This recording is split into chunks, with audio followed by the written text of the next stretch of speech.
Hi guys, welcome to 35mm Backrows, where cinema comes to light. Here we only talk about cinema. Humankind స్టార్టింగ్లో stone ఏజ్లో Hunter gatherers ఉండేవాళ్ళు. వాళ్ళు ఒక place నుంచి ఇంకో ప్లేస్కి వెళ్తూ లైఫ్ గడిపేవాళ్ళు. నైట్ అయ్యాక నైట్ ఘోరంగా ఉంటుంది కాబట్టి ఒక ప్లేస్ సెలెక్ట్ చేసుకొని వాళ్ళు అక్కడ క్యాంపింగ్ చేసేవాళ్ళు. ఈ గుంపులో ధైర్యవంతులు అందరూ ముందుకొచ్చి ఆ గుంపుకి కాపలాగా నిల్చునేవాళ్ళు.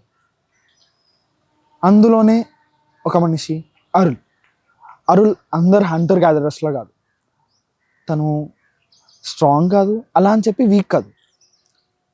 ఇందులో తన రోల్ ఏంటంటే, ఈ ధైర్యవంతులు అందరూ కలిసి కాపలా కాస్తున్నప్పుడు వాళ్ళు భయంతో చేస్తుండే, ఏ పులి వస్తుందో, ఏ డైనోసార్ వచ్చి వీళ్ళని చంపేస్తుందో అని చెప్పి భయంతో చస్తూ బ్రతకడానికి ట్రై చేస్తుంది. అప్పుడు అరుల్ ముందుకు వచ్చి కథలు చెప్పేవాడు. చలిమంట ముందు నిల్చొని ఒక నదిలో దారి తప్పిపోయిన మనిషి కథ, చుక్కల్ని చూస్తూ ఇంటికి దారి వెతుక్కుంటూ వచ్చిన ఒక చిన్న పిల్లోడు కథ. ఆ కథలు వింటూ ఈ హంటర్ గ్యాదరర్స్ ధైర్యం తెచ్చుకుంటుంది. అరుల్ కథల కోసం ఈ హంటర్ గ్యాదరర్స్ కాదు, చిన్న పిల్లలు కూడా ఎదురు చూస్తున్నారు. కాలం గడిచింది, అరుల్ చనిపోయాడు. కాలం మారింది. ప్రతి కాలానికి ఒక కొత్త అరుల్ పుట్టేవాడు. ఒక కాలానికి అరుల్ మాటలతో కథలు చెప్తే, ఇంకో కాలానికి అరుల్ స్టోన్ కేవ్స్లో పెయింటింగ్స్తో కథలు చెప్పారు. ఈ కాలానికి సినిమాలతో కథలు చెప్తున్నాడు. How do I define cinema? Cinema is not just a time pass for me, it's an emotion. మనతో ఎప్పుడు ఉండే మన బెస్ట్ ఫ్రెండ్లా అనిపిస్తుంది సినిమా. బాధలో ఉన్నప్పుడు ఒక వామ్ హగ్ ఇస్తుంది, లోన్లీగా ఉన్నప్పుడు ఒక ఫ్రెండ్లా ఉంటుంది, ఇంకా డిప్రెషన్లో ఉన్నప్పుడు అప్పుడప్పుడు నవ్విస్తుంది. జెర్సీ ఆర్ రీసెంట్గా F1 లాంటి సినిమాలు చూస్తే ఏదైనా పీకేయాలి అనిపించేలా చేస్తుంది సినిమా. అంతెందుకు, లవ్లో ఉన్నప్పుడు పాటలు కూడా పాడించేస్తుంది సినిమా. థియేటర్లో నేను చూసిన ఫస్ట్ సినిమా అదే అంట. మా డాడీ ఎత్తుకెళ్ళి మరీ చూపించారంట. ఆనెస్ట్లీ నాకు గుర్తు కూడా లేదు. చిన్నప్పుడు అలా మొదలైంది అనే సినిమా జీ తెలుగులోనే వస్తుండే. సంక్రాంతి అనే సినిమా జెమినీలోనే వస్తుండే. నాకు ఇప్పటికీ గుర్తు, సంక్రాంతి సినిమా చూసినప్పుడల్లా మా బాబాయ్ వాళ్ళు ఎమోషనల్ అయ్యేవారు. చిన్నప్పుడు ఈ న్యూయాన్సెస్ అన్నీ అబ్జర్వ్ చేస్తుండే. ఏ సినిమా ఏ ఛానల్లో వచ్చేదో అబ్జర్వ్ చేస్తుండే. కొన్ని పర్టికులర్ సినిమాస్ కొన్ని ఛానల్లోనే వచ్చేవి, కొన్ని పర్టికులర్ సినిమాస్ కొన్ని ఛానల్లోనే వచ్చేవి. చిన్నప్పుడు న్యూస్ పేపర్లో ఏ సినిమా ఏ ఛానల్లో వస్తుండేనో మనకి ప్రింట్ వస్తుండే న్యూస్ పేపర్స్లో. అవి చూసి గుర్తుపెట్టుకొని ఆ టైంకి టీవీ ముందు కూర్చుంటుండే. ఇప్పుడంటే యూట్యూబ్లో యాడ్స్ స్కిప్ చేసేస్తున్నాం, కానీ అప్పుడు ఎక్కడ సీన్స్ మిస్ అయిపోతామో అని చెప్పి యాడ్స్ కూడా చూస్తుండే. ఆనెస్ట్లీ యాడ్స్ కూడా అప్పట్లో ఇంట్రెస్టింగ్ ఉండేవి అనుకోండి. మీకు కూడా ఇలా అనిపించదా? కింద కమెంట్స్లో రాయండి. బేసికల్గా నేను అందరు సినిమాని ఎలా చూస్తారో నాకు తెలియదు, కానీ నేను మాత్రం ఆ సినిమాకి నేనే హీరో అన్నట్టు చూస్తాను.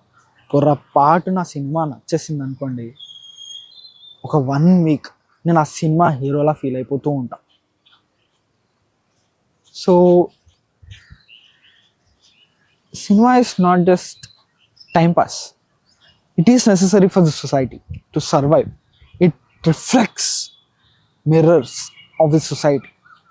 Cinema is essential. చాలా పెద్ద వాళ్ళు చెప్పారు, cinema is not just an entertainment medium, it holds the mirror to the society. సొసైటీలో జరిగేవన్నీ సినిమాలో రిఫ్లెక్ట్ అవుతాయి.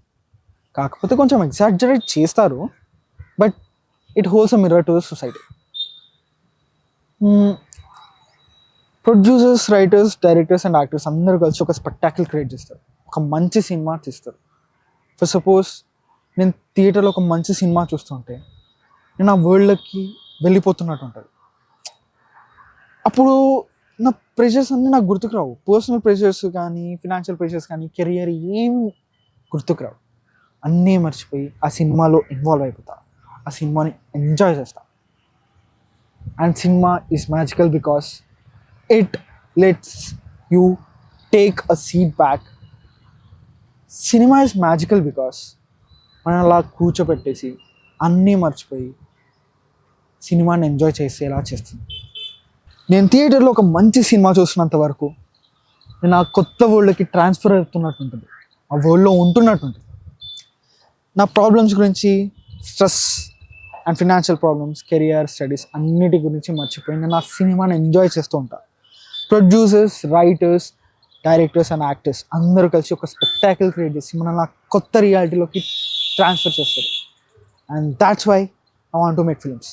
నేను సినిమా తీసి ప్రాబ్లమ్ సాల్వ్ చేయలేనేమో కానీ ఆ ప్రాబ్లమ్ని మర్చిపోయేలా చేయగలను. ఒకళ్ళు బాధలో ఉంటే వాళ్ళ బాధలను దూరం చేయలేనేమో కానీ వాళ్ళని నవ్వేలా చేయగలను. నేను వండర్స్ చేయలేను, నేను ఎవరిని మార్చలేను, కానీ వాళ్ళు థింక్ చేసేలా నా సినిమాతో చేయగలను. And that's why cinema is important to me. Making films is important to me. Cinema feels like freedom to me. Cinema feels like friend to me. Sometimes cinema feels like mentor to me. And that's why I chose cinema. Thank you.